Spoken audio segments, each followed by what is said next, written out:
books a balcony overlooking nothing. Chapter I.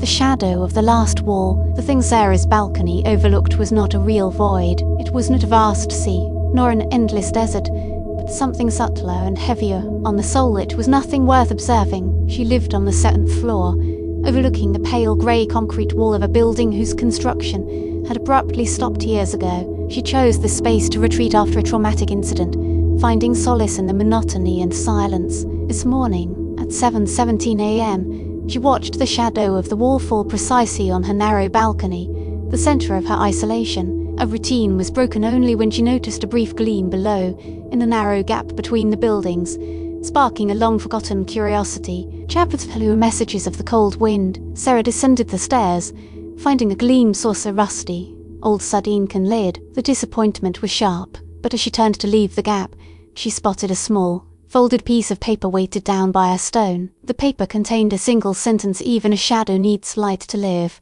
The paper instantly reminded her of the last unsent letter she wrote before choosing silence and isolation 2 years ago, when her old balcony overlooked everything. She realized the message was a connection to her past, making a current scene less about the void outside and more about the void within her. Chapter 7. The ringing of the forgotten key. Back in her apartment, the silence was shattered by the sound of a metallic key struggling at her door. It was the new neighbour from the 6th floor, Ayman, who had mistaken the floor. He apologised through the door, adding a curious, melancholic remark: "At least I don't have a last wall to look out onto."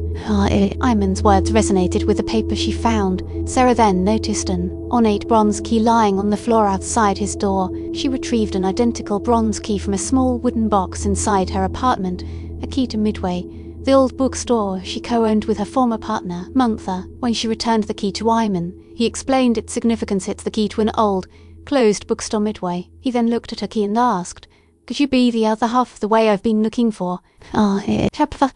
Deep. In the Midway, Sarah learned that Ayman was Munther's younger brother, who had vanished completely 2 years prior. Ayman had been searching for her, guided only by Munther's notes that referred to a person overlooking a last wall.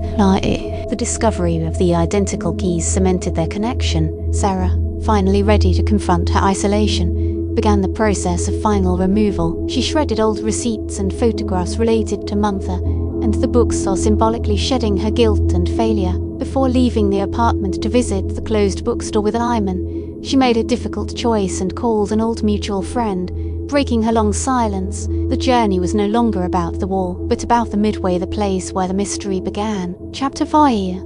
The mirrors of the coming winter. Ayman and Sarah opened the old Midway bookstore. In Munther's final journal entry, they found a critical clue: the truth is not on the horizon, but in the details we left behind. The key you hold unlocks another lock, not the door.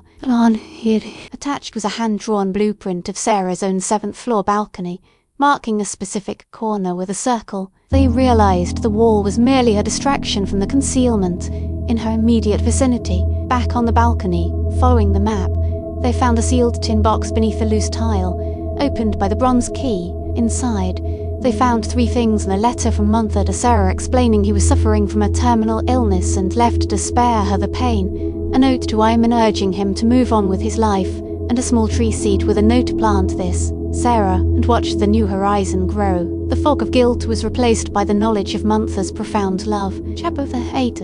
The balcony overlooks the horizon. 6 months later, Ayman has left to fulfill his brother's wishes, and Sarah's apartment is transformed. Her narrow balcony now holds a bench and a large pot where the seed is growing into a thriving green plant. Sarah realized that the nothing was the emptiness she had allowed to grow inside her. She no longer looks at the concrete wall, but at the new green leaves and the sky above the wall. She decides to open a new bookstore, not Midway, but the Horizon, dedicated to bringing people out of their own perceived voids. At 7:17 a.m, the shadow falls on the balcony, but no longer on her soul. She picks up her new key and takes her first step toward the city, knowing that the balcony now overlooks possibility.